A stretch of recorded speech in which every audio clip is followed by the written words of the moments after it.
François Tadei, tu es ingénieur généticien, spécialiste de l'innovation pédagogique. Tu as une chaire sur les sciences de l'apprendre, tu es patron du CRI, Centre de recherche interdisciplinaire, et tu es aussi initiateur des Saventuriers. Et donc tu es particulièrement bien placé pour porter témoignage sur la formation des ingénieurs, et ça m'intéresse d'avoir ta vision de la formation des ingénieurs en France en particulier.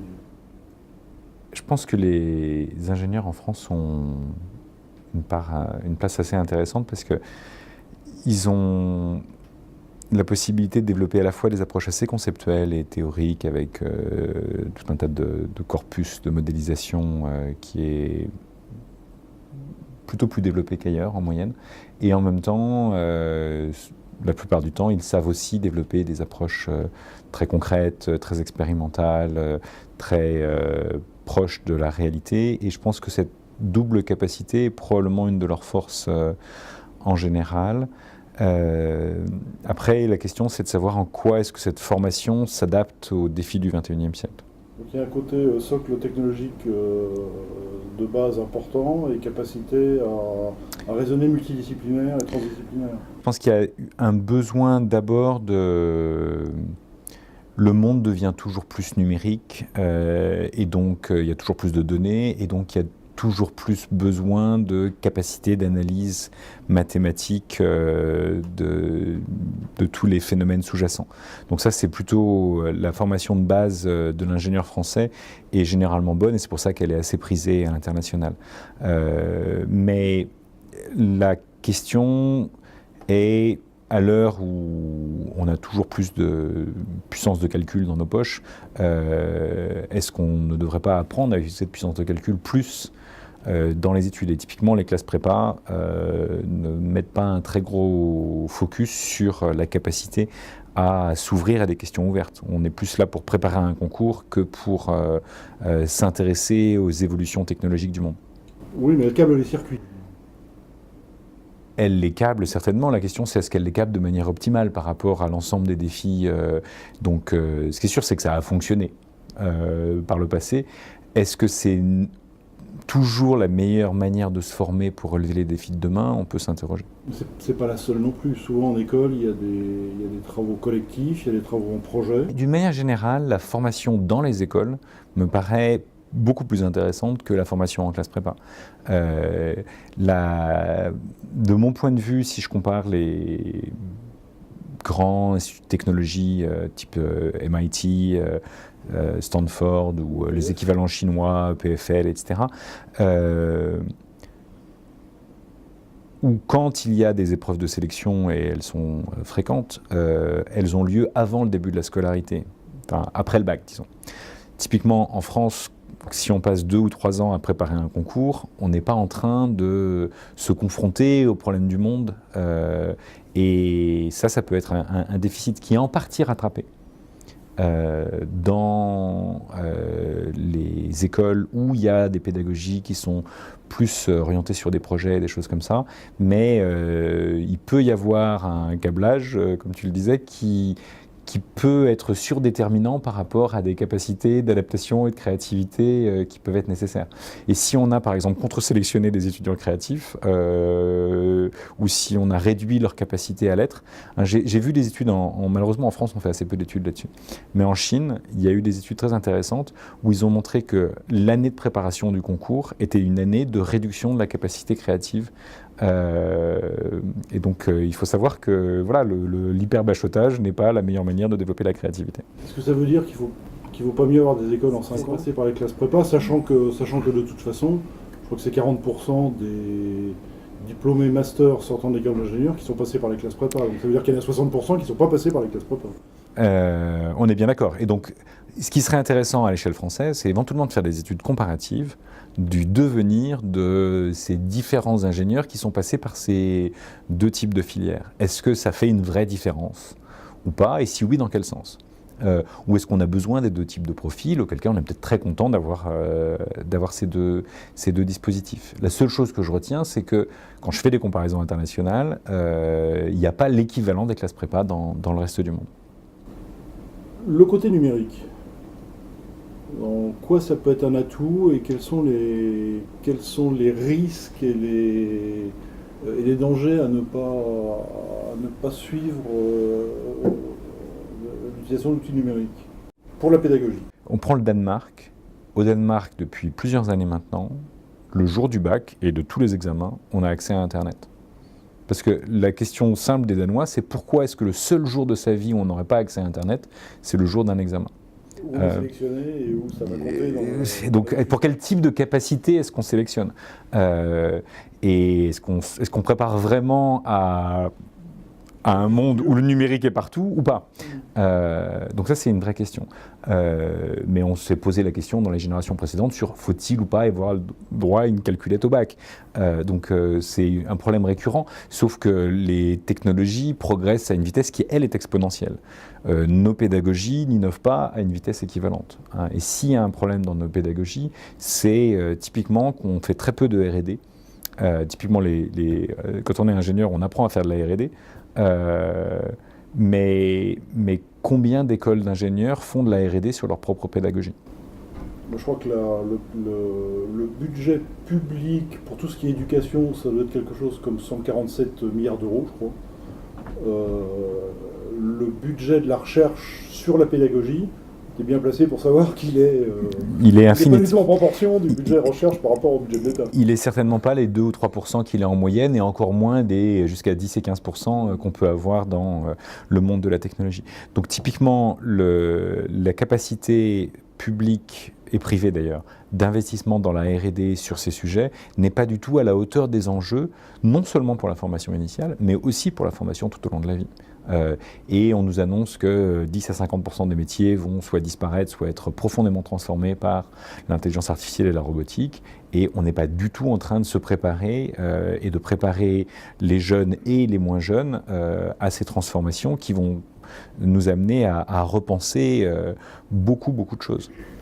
Ce que tu disais sur l'utilisation possible d'Internet lors des examens au Danemark montre bien que c'est plus l'accès à la connaissance qui est un problème. C'est savoir comment l'utiliser, d'une part, en multidisciplinaire, d'autre part, ou en tout cas, il y a aussi des côtés humains, il n'y a pas que des côtés disciplinaires au sens scientifique du terme. Et l'une des difficultés, c'est comment apprendre à apprendre. Complètement. On a besoin d'apprendre à apprendre, on a besoin d'apprendre à développer un esprit critique, parce que sur le web, il y a le meilleur et le pire, mais c'était vrai depuis Ésope, de tout ce qu'on pouvait dire, donc depuis l'Antiquité, c'est vrai depuis qu'on imprime des textes, il y en a qui valent beaucoup, enfin qui sont de bien moindre qualité que d'autres. Et donc cet esprit critique est essentiel, la capacité à coopérer est essentielle, la capacité à être créatif, et c'est autant de capacités qui ne sont pas complètement au cœur du système tel qu'il existe aujourd'hui. Et donc l'une des difficultés, c'est que si on ne sélectionne les étudiants que sur leur capacité à être en compétition, sur les savoirs d'hier, sur leur capacité à calculer et à mémoriser, comme les machines calculent et mémorisent mieux que nous et que tous les savoirs d'hier sont de toutes les manières accessibles en un clic, on n'a pas sélectionné pour les compétences du 21e siècle. Donc ça ne veut pas dire que c'est des compétences qui sont complètement inutiles, parce qu'il faut savoir le faire au moins un minimum. Mais il y a tout un tas d'autres compétences qu'il faut savoir développer et sur lesquelles on peut vouloir, éventuellement, si on doit sélectionner les gens demain, les sélectionner sur d'autres critères que les critères qu'on utilise aujourd'hui. De toutes les manières, il y a toujours plus de gens qui font des études. Je veux dire, quand mon grand-père passe le bac, il y a un siècle, il y a 1% des Français qui passent le bac. Aujourd'hui, il y a plus d'1% des Français qui ont un doctorat dans une génération. Donc on voit bien qu'il y a au moins 8 ans de formation en moyenne de plus. Par contre, le diplôme d'ingénieur est toujours à bac plus 5. Évidemment, l'ingénieur au 19e siècle, quand la plupart des gens sont analphabètes, c'est celui qui sait tellement de choses. Déjà, le hussard noir de la République, qui est l'enseignant, est déjà quelqu'un de très respecté, et l'ingénieur qui a un niveau supérieur, plus encore. Aujourd'hui, où tous les enseignants ont un master, donc tout le monde de plus en plus de gens arrivent à bac plus 5, et où ceux qui ont le plus de diplômes ont tous un doctorat, on peut s'interroger sur la faible reconnaissance du doctorat dans notre pays, contrairement à ce qui se passe dans la plupart des grands pays internationaux. L'ingénieur sera amené aussi à avoir des dimensions humaines dans son métier, des dimensions commerciales, financières, voire de créativité. Comment se justifient encore des des silos de formation, ingénieur, commerce, création. Donc, Comment mixer un peu tout ça, sinon à faire des doubles diplômes? disons que dans le monde d'hier, les organisations étaient très hiérarchiques et où chacun était un espèce de rouage dans une grande machine organisationnelle. Et donc on avait besoin de pièces qui étaient éventuellement interchangeables et qui avaient exactement le même type de compétences. Dans le monde d'aujourd'hui, les organisations sont apprenantes, les métiers évoluent, il faut que chacun soit capable de se réinventer et il faut être capable en permanence d'être en interface avec les autres et d'être à minima capable de comprendre comment les autres fonctionnent, quelles sont leurs valeurs, quels sont les principes de base de leur métier pour pouvoir tirer bénéfice de l'interaction et de la coopération qu'on peut développer. Et donc ça suppose d'apprendre à minima à connaître les autres et à les respecter. Et pas être sous la hiérarchie d'Auguste Comte. S'ils ont fait moins d'équations que nous, ils sont forcément moins bien. Et on a besoin, donc à minima, d'une ouverture et d'une intelligence émotionnelle et relationnelle très importante. Après, qu'on ne connaisse pas tous les autres métiers, c'est naturel, mais qu'on ait la curiosité de ces autres métiers, qu'on ait l'envie de travailler avec les autres, de respecter leur savoir et de les écouter, de comprendre que c'est pas parce qu'on connaît une partie du problème qu'on comprend tout le problème et qu'on a besoin donc face à la complexité du monde, d'un regard de différentes formes d'intelligence issues de différentes disciplines et de différents métiers. Donc ça, c'est des aspects essentiels. Ça peut se développer en étant dans des projets interdisciplinaires dès le plus jeune âge. Et on n'a pas forcément vu toutes les disciplines, mais si on a compris comment s'interfacer avec d'autres, on a déjà compris quelque chose de très important. Oui, on est à la fois en mode projet et en modèle réseau presque. Exactement. Et donc, typiquement, le modèle hiérarchique classique, c'est une forme de réseau très particulière, le réseau hiérarchique. Le réseau beaucoup plus ouvert, beaucoup plus horizontal, qui est celui rhizomique, qui est celui qu'on voit se développer sur le web et qui correspond très bien aux évolutions professionnelles du moment, est beaucoup plus intéressant, mais pas encore majoritaire partout et pas encore compris par tout le monde. Et donc il faut accepter qu'on est dans un monde en transition où il y a une partie des règles du jeu d'hier qui existent encore et une partie de nouveaux jeux à inventer. Et évidemment, les jeunes d'aujourd'hui ont tendance à avoir envie de jouer à des nouveaux jeux plutôt qu'on leur impose des règles qui sont un peu désuètes pour eux. Qu'est-ce que tu as comme exemple d'innovation pédagogique qui fonctionne en école d'ingénieur? Les Hollins College, par exemple, aux États-Unis, ou plus généralement, il y a tout ce qu'on appelle le Challenge-Based Universities maintenant, qui sont typiquement du mode projet. Mais la question, c'est quel type de mode projet? Et quel type de projet? Qui a défini le projet? Est-ce que le projet a été défini par d'autres ou par les étudiants? Est-ce qu'il a été défini par un individu ou par un collectif? Est-ce qu'il a été défini de manière hiérarchique ou de manière coopérative? Donc on voit bien qu'il y a différentes manières de définir le projet et de définir les modalités d'avancer sur le projet. Et donc ça, c'est je pense, un des points importants. Ce qu'on voit, on est en train de faire avec l'EPFL et Tsinghua, qui sont deux grandes universités d'ingénieurs en Suisse et en Chine, c'est de partir des grands défis des Nations Unies. Il y a les 17 grands défis des objectifs de développement durable et de dire, OK, ça c'est les défis planétaires. Si vous êtes capable de ne serait-ce que comprendre les enjeux, c'est déjà très important. Si vous êtes capable de trouver une piste de solution, vous aurez certainement contribué de manière majeure. Donc invitons les étudiants, plutôt qu'à être en compétition sur les savoirs d'hier, à coopérer pour essayer d'inventer les solutions de demain en travaillant dès aujourd'hui sur ces problèmes ouverts. Ça revient aux défis sociétaux de la SNR. Ça revient, exactement. Donc les grands défis sociétaux ne peuvent pas être résolus par les solutions d'hier, par définition, autrement on aurait déjà résolu le problème, et ni même par des approches trop monodisciplinaires, parce qu'il y a tout un tas de dimensions dans ces défis, dont celui de comprendre et être capable de redéfinir le problème. Et donc plutôt que de connaître les réponses aux solutions d'hier, être capable de définir de bonnes questions aujourd'hui, c'est probablement au moins aussi essentiel. Dans les écoles INCREA, il y a une coutume, je dirais, qui est que les études proposées par le monde économique, souvent des industriels ou des sociétés de services, ne sont pas résolus simplement par les enseignants ou les chercheurs, ou les enseignants-chercheurs, mais que les élèves contribuent à la résolution. Donc ça fait des projets avec des questions qui sont des questions émanant du monde économique et qui obligent les étudiants à travailler une vraie question qui n'est pas une question théorique, s'intéresser à d'autres disciplines et écouter les autres étant les collègues étudiants, étant aussi les formateurs et étant le donneur d'ordre. Donc je pense que à mon avis, c'est très intéressant et très pertinent. Je vais juste faire une petite aparté sur ce qu'on appelle le cadran de Pasteur. Donc pendant longtemps, on a opposé recherche fondamentale et recherche appliquée. Et donc on pourrait opposer pédagogie de projet et pédagogie sur les fondamentaux, les disciplines, etc. Et donc si on les met sur un seul axe, on peut se demander où est-ce qu'on est sur est-ce qu'on est plus fondamental, est-ce qu'on est plus appliqué.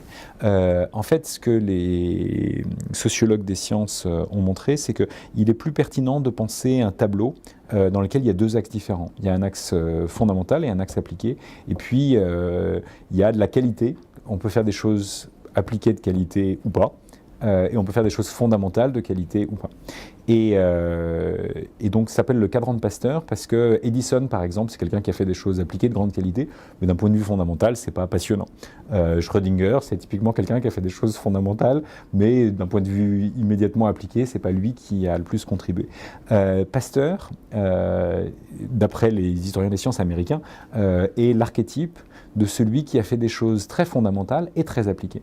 Et il a su faire des allers-retours entre le fondamental et l'appliqué, et il a su, à partir de questions appliquées, redéfinir des concepts novateurs qui lui ont permis à la fois de résoudre le problème qui était le sien au départ, mais également d'ouvrir des pans entiers de champs scientifiques qui sont devenus très productifs, comme l'immunologie, la microbiologie, par exemple. Donc, je pense que c'est un bon exercice que de donner des exercices appliqués aux étudiants, mais je pense qu'il faut les inviter à cette réflexivité et à cette conceptualisation pour leur demander, de cet exemple très appliqué, quels sont les concepts à mobiliser? Est-ce que vous êtes capable d'élargir le problème et de vous rendre compte que vous n'êtes pas capable simplement de résoudre un problème, aussi pertinent soit-il, mais en fait vous avez développé au passage tout un tas de concepts et vous êtes approprié une boîte à outils qui va vous permettre de résoudre tout un vaste ensemble de problèmes équivalents idéalement, et peut-être même pas, et peut-être beaucoup plus loin. Ça vous permettra d'aller faire des choses beaucoup plus larges encore et qui vous formeront à être capable de relever tout un tas d'autres défis par la suite. Un peu comme les sciences, c'est à la fois l'avancée des connaissances et la création de modèles. Exactement, c'est-à-dire ce côté où le fondamental et l'appliqué, le théorique et le pratique, le concept et l'outil coévoluent en fait assez fondamentalement. Hein, je veux dire Pierre-Gilles de Gennes, enfin on a tout un tas de très grands ingénieurs physiciens qui ont été capables de passer du plus fondamental au plus appliqué. Sur la question des innovations pédagogiques, il y a beaucoup de choses qui sont dites. D'ailleurs, le terme innovation est un peu galvaudé, enfin, voire beaucoup galvaudé. Selon Étienne Klein, c'est ce qui s'appelait progrès avant, pour schématiser. Dans ton expérience, est-ce que tu vois des innovations pédagogiques bénéfiques issues de domaines type école de commerce ou école de business, ou type école de créativité, qui pourraient être utilisées en école d'ingénieur? Donc, je donnerai deux exemples, un issu de chacune de ce type d'école. Dans le design thinking est probablement une méthodologie intéressante pour passer des problèmes concrets à une conceptualisation, à un prototypage et à itérer suffisamment rapidement, idéalement avec les utilisateurs. Donc ça, je pense que ça fait partie de la boîte à outils que tout individu créatif se devrait d'avoir dans son escarcelle, et donc je pense que les étudiants ingénieurs gagnent à travailler avec des designers sur ce genre de méthodologie. Ça, c'est le co-design et Adicode dans les écoles. Donc ça, je pense que c'est quelque chose de très bien. Les approches intéressantes, si je prends par exemple l'ESSEC aujourd'hui, a repris quelque chose qui se faisait à Berkeley depuis assez longtemps, qui était de donner la possibilité aux étudiants de créer les cours qu'ils aimeraient pouvoir suivre. Et donc de créer un environnement. C'est ouais. la programmation pédagogique renversée. Exactement, c'est la définition même du curriculum qui est renversée, si tu veux. Et donc ça va un cran plus loin, et je pense que c'est intéressant parce que moi, fondamentalement, j'ai appris énormément de mes étudiants. C'est-à-dire que la première fois que j'ai vu une imprimante 3D, c'est mes étudiants qui l'avaient construite. La première fois que j'ai vu un drone, c'était pareil. Et donc, la première fois que je les ai vus faire de la biologie synthétique, c'était... Et à chaque fois, c'est eux qui, en fait, sont, grâce au web et aux dynamiques de réseau, et à leur curiosité naturelle, et à leur nombre aussi, ils sont capables d'explorer beaucoup plus de recoins que ce que moi je pourrais voir. Et les trucs les plus pertinents, ils sont fiers de me les montrer, et donc ils contribuent à ma formation. Je pense que moi j'ai plus appris de mes étudiants qu'ils n'ont appris de moi, très honnêtement. Donc je pense qu'il y a un retour comme ça, et ça suppose de les accompagner dans ce genre de process. Et je pense que ce que nous on fait ici, ce qui se fait dans l'ensemble d'universités américaines, c'est aller éventuellement jusqu'à co-designer le curriculum avec les étudiants. Nous, on est un peu extrémistes, hein, donc on essaie de pousser toujours plus loin, parce que si ce qu'on fait, les autres le font, c'est qu'on s'est arrêté d'avancer. Donc on essaie de pousser le bouchon un peu plus loin. Là, on est en train de réfléchir à créer des diplômes blancs. Alors les gens me demandent ce que c'est qu'un diplôme blanc. Donc c'est comme une pédagogie par projet, sauf que le projet n'est pas préécrit.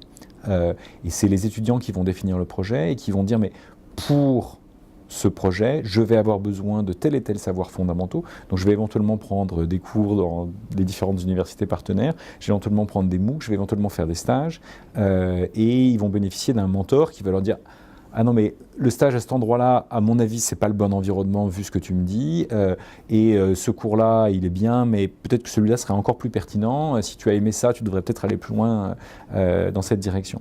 Et donc, ça change complètement la relation entre l'étudiant et l'enseignant, où de simples transmetteurs de savoir, on devient beaucoup plus mentor et accompagnateur du projet de l'étudiant.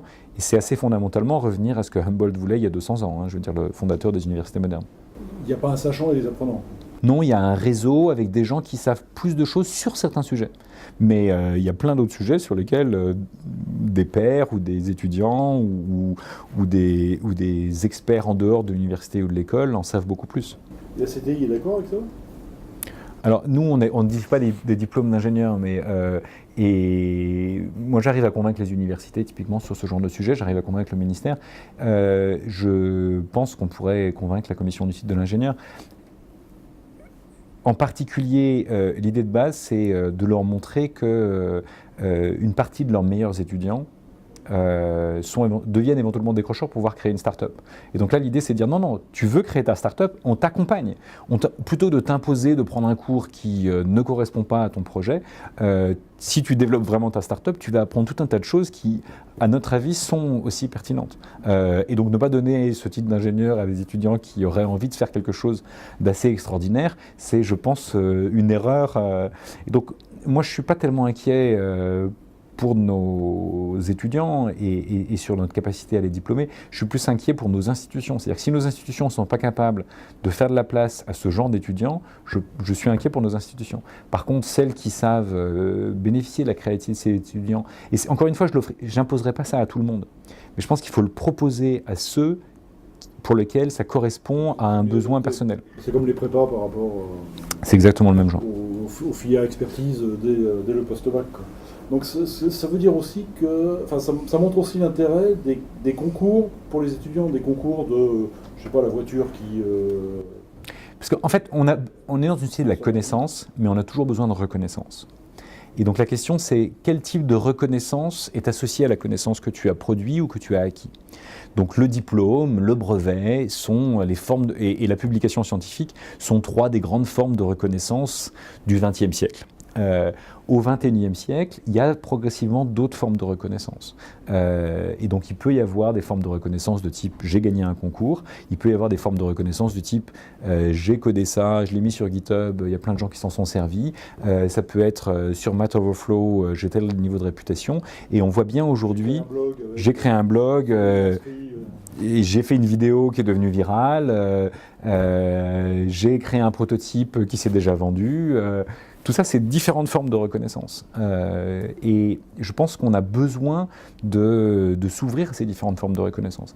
Et finalement, l'université, les écoles, se doit, à mon avis, d'être ouverte aux différentes modalités de reconnaissance qui peuvent exister, voire, à mon avis, si on est capable d'en inventer de nouvelles, qui peuvent être des recombinaisons de systèmes existants ou la validation justement de ces différentes modalités d'apprentissage et ces différentes formes de reconnaissance. Et c'est peut-être là où les grandes écoles privées sont plus agiles que les grandes écoles publiques ou voire les universités. Quand on avait discuté de R&D dans les universités, sur une R&D de l'université, dans le cadre de la STRANES, la Stratégie nationale de l'enseignement supérieur, très peu d'universités font de la recherche sur elles-mêmes et sur leurs évolutions et leur futur et qu'est-ce qu'elles peuvent faire.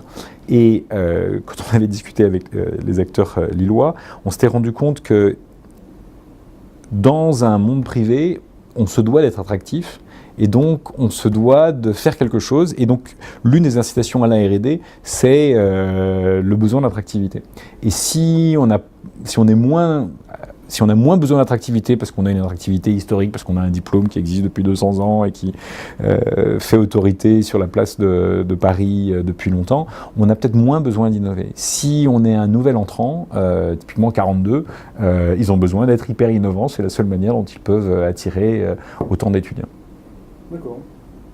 Si tu avais un conseil à donner à jeune élève ingénieur sur le fait de profiter de sa formation, tu lui dirais quoi? De voir le monde, fondamentalement de voyager. Je pense qu'il y a un joli proverbe chinois qui dit 1, 2, l'infini. Je pense que quand on ne connaît qu'un seul système, on a tendance à croire que c'est la seule manière de faire. Quand on en a vu au moins un deuxième, on est capable d'en inventer une infinité d'autres, soit en recombinant les deux premiers, soit en allant plus loin encore. Et donc je pense qu'on a besoin de sortir des cadres. Et c'est une bonne formation, mais le diplôme d'ingénieur, mais il ne faudrait pas que ça devienne un formatage. Et donc il faut savoir think out of the box. Merci François.